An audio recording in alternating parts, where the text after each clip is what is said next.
Welcome to Excellence Through Execution, where ambition meets expertise. Hosted by Jason Weseman, this podcast dives into the world of business, exploring the stories of success and the lessons of failure through engaging discussions. Each episode, Jason brings insights from the forefront of business strategy and leadership.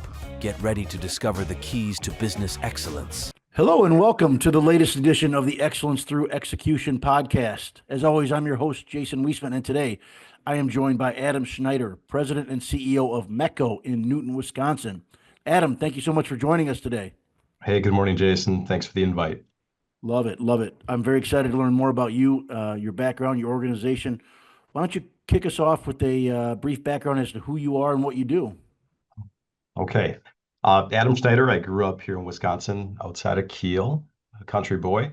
Neither of my parents went to school, I should say college. So I was the first one to go to college in my family. Went to Milwaukee School of Engineering, graduated with a bachelor's in mechanical engineering, then went on to get a master's in business and MBA in business.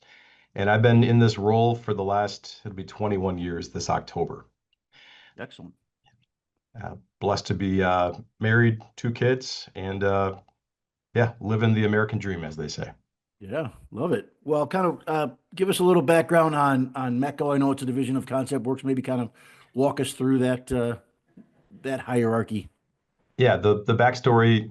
So when I started 20-ish years ago, there was a small company called Sheboygan County Woodworking that I came into at 23 years old. And then from there, we grew the business, we diversified what we did, changing the name ultimately to Concept Works.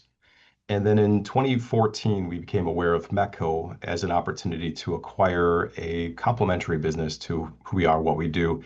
MEKCO having a fiberglass structure and makeup to it, Concept Works having an architectural millwork theme to it. And over the context of time, as things go, both businesses have really grown. We've grown for the last 14 consecutive years and gotten to the point where this past January, we parsed the two out. We parsed out Concept Works and MEKCO as standalone entities. So today I'm talking to you with a MEKCO hat on. And how does how do those two organizations work together, simultaneously while being separate? Kind of what's the overlap there? Yeah, there's great synergy there. There's a common ownership team. I'm one of the owners in that mix. So we'll often help one another, whether we're making a fiberglass component for Concept Works, maybe for a special water application, or Concept Works maybe painting doors or making crating or cutting plywood for integration on the fiberglass side of the equation too. So it's a great one hand washes the other type of relationship. So what's the main focus of MEKCO? What's your what do you specialize in? Doing what hasn't been done before would be the short answer. Everything from wastewater treatment to communications to energy to toppers on a UTV, sand and salt boxes for municipality applications. I often say it's a science fair for grown-ups, or it's like Legos for grown-ups. So we're taking unique molds and parts and pieces and a creative know-how, and we're making something happen that typically the customer will call and say, hey, I don't think you can do this, but here's our challenge. Or, hey, we've called 7 other people and they've all said no. What's your answer? Those are the projects that get us excited. Very cool. Very cool. So how did you kind of get into Concept Work in MEKCO? What was kind of like your progression through the organization? Yeah, great question. There's a good story all the time. My story starts when I'm 16 years old. I'm working in a machine shop and I'm cleaning the toilets, cleaning the machines, cleaning the walls, spreading mulch, doing the work that no one else wants to do. And I work hard. I work hard that given summer. And the owners of that company would ultimately come to acquire, at that time, Sheboygan County Woodworking. And they kept tabs on me. They kept tabs on me through high school and through college. So when the owner of that time, Sheboygan County Woodworking, was seeking to retire, those owners acquired Sheboygan County Woodworking and asked me to come in and lead the organization at 23 years old with zero business experience. So they tossed me the keys to the sports car and then asked if I knew how to drive stick. And how'd that go? How'd that first drive go? You trade the paint a little bit, but you learn where the guardrails are really quickly, and I think it's worked out well. I've learned some lessons. I learned a lot of lessons, some maybe the hard way, some unorthodox ways, but also been able to bring a maybe a different mindset to business, having an engineering background as well. Sure. So when they throw the keys at you, what are your thoughts? What's running through your head? Like, what's going on here? Like, what should I do? Kind of walk us through your mental process at that point. Yeah, all of the above. I mean, you start to have a little bit of mind games going on. Like, am I qualified for this? Do I know what I'm doing? Should they have picked someone else? You start to question your skill set, your confidence. All of that gets tried and tested in the early going. But like anything, if you once you have one small success, you build off of that success, and you just repeat that lesson, repeat um, those opportunities come back around. Success breeds success as you go through it all. So I think I wouldn't go back and trade anything, but I think there's a lot of lessons that were learned in the early going that really stemmed from needing to learn it from the ground up and needing to Yeah, apply those lessons from the ground up. And sometimes those lessons are learned the hard way, but those lessons learned the hard way are the lessons learned best. for sure. That's how you learn. Well, take us to the first couple of weeks, months. You're a 23-year-old punk. What are some of the people that have been there a while? What are they thinking about this?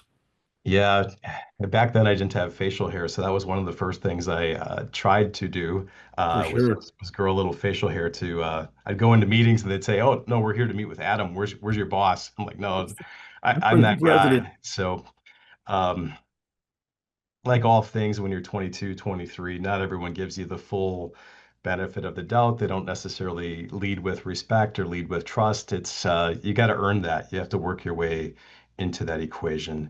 So it was a lot of working extra hard just to prove that I was there and competent and capable of satisfying the requirement, but then not just satisfying the requirement, but then ultimately exceeding those expectations. So they come back again and like I said earlier, once you have one success, you just tend to build on that success and build others around you based on that success too. Yeah. Uh, so how is 2025 treating you so far? So far, so good. I describe this year as steady. Yeah. There's moments where there's a little bit of nuance and ambiguity, but that's every year. That's every season of business has just that. We've been quoting a lot. Like our quotes are up 40, 50% from where we were last year. Uh, there's a lot of pent-up demand that I think is about to shake loose and about to shake through. I'm seeing the tail end of the year probably end very busy with what I'm Yeah. seeing right now. How are the tariffs or potential for tariffs that affect you at all, affect your business? Yeah, I guess to answer that in twofold, on the concept works front, the millwork front, where it's more wood-centric, wood-based, um, we've seen some accounts come back to us, some accounts that had gone to Mexico in like the 2018 corridor. Some projects that we do have like an OEM flavor to them, where that was work had been done in China. That's come back to us as well. So we're seeing a little bit of, we'll call it positive benefit on that front. Sure. On the MEKCO side, on the fiberglass side, sometimes our buildings are compared to a steel building or an aluminum building. So there we're seeing some degree of surplus activity too, where now that steel building or now that aluminum building has a tariff associated with it. So fiberglass is becoming an attractive option. So on the business side, I'd say mostly good. I mean, there's other themes of supply chain and those nuances that everyone's going to feel, but everyone that's in business can tell you the same thing. Business is just adapting over and over and Yeah. over again, and just adapting to change and what's new, and knowing what those changes are, and then learning how to improvise and adapt and overcome moving forward. Sure. Yeah. Just give me some certainty, right? Yeah, yeah. Yeah, it's the ambiguity, it's the on and off again. That's what causes probably more pain. Like Yeah. once I know what's coming, we can play with those rules of engagement. Sure. So you've been doing this for quite a while now. Kind of, give me some of the misconceptions that people have about being the boss, about running a business.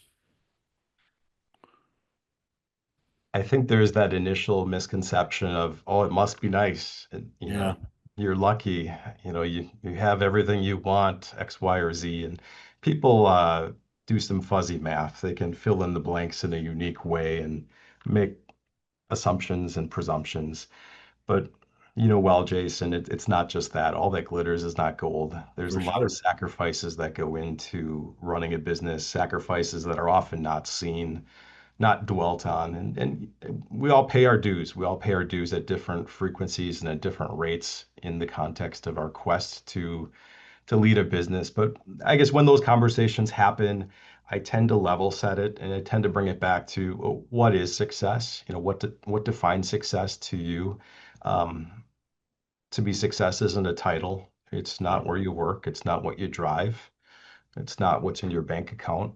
It's what comes from the words of those that you love. Those that call you dad or father or spouse. Yeah. That's what success is. So I try to bring it back to that level and speak with a lot of analogies and allegories that bring it back to their respective home, their respective family, their respective life experiences. Nothing worthwhile comes easy, and just reminding Yeah, you of that journey. for sure. Well, one of the dues that we all pay as business owners is, a lot of time goes into running companies. How do you maintain the balance between being a father and a spouse and a business owner? Yeah, balance is the key word. And I'd say I didn't learn that lesson early. It took me a few years to get better at that. I'm not going to say I've perfected that, but I'm getting better at that each day. And one piece of advice that I heard early in my career was, Adam, be where your shoes are. Be Uh, present where your shoes are. Love it. I've really taken that to heart. So right now I'm at work, I'm present with a work mindset. But later on when I'm at home, I'm going to have a home mindset. And I'm going to really avoid the temptation to cross those paths or cross those wires. I think early on in the career, the temptation was, well, I got to work more. I got to go in on Saturday. I got to put in the hours. I got to pound it. I got to, prove my worth. Um, the older I get, I realize that no, it's quality versus quantity. Sure. And there's always emails. There's always tasks. There's always a to-do list that is there at 5 o'clock. That'll be there the next morning. You Yep. don't need to take that home with you. You don't need to stay later to get it done. And I think learning to put some good bookends on your day is helpful. I've learned to one of the things I use is a planner pad. That's really been a godsend for me. It really helps me to compartmentalize my day and group like tasks together and be efficient. Um, Logging my time is another way to keep after that too. Know where am I spending my time and how much time should I be putting into this allocated category. Yeah. Love it. Love it. Well, you're in the production world. How do you stay innovative? How do you stay adaptable and open to change? You got a lot of things going on. So how do you do that? Yeah, you have to keep your head on a swivel. You have to Yep. look at, what does the market need, require, want? You can make a lot of creative solutions or ideas come to life, but if no one's willing to buy them, it's really not something worth chasing, so to speak. So we're always looking at what are some themes, what are some heavy trends. So if we go back to like the COVID era, Yeah. everyone was wanting to work from home. So we formed a relationship with a local auto dealer and we upfit vans and we built out vans with beds and kitchen sinks and solar panels and cabinets and people were able to travel the states and work out of a van that we built. That was our pivot at that point in time. So reading, what are the themes, what are the challenges, and where are the opportunities with that too. But as they say, necessity is the mother of innovation. Where there's a need, we try to say, how can we make a fiberglass solution for that? Or what innovative solution can we bring that's maybe unorthodox or atypical to the market? And always be asking questions and realize that it's not a one for one game. You might have to throw 10 passes to have one touchdown, but Yeah. it's worth throwing the pass. Love it. Love it. Well, we've kind of talked about how we got here. Let's take a look down the road. Can you offer us a glimpse into some of your future plans and goals for your business? I'd say steady and strategic growth is always a goal.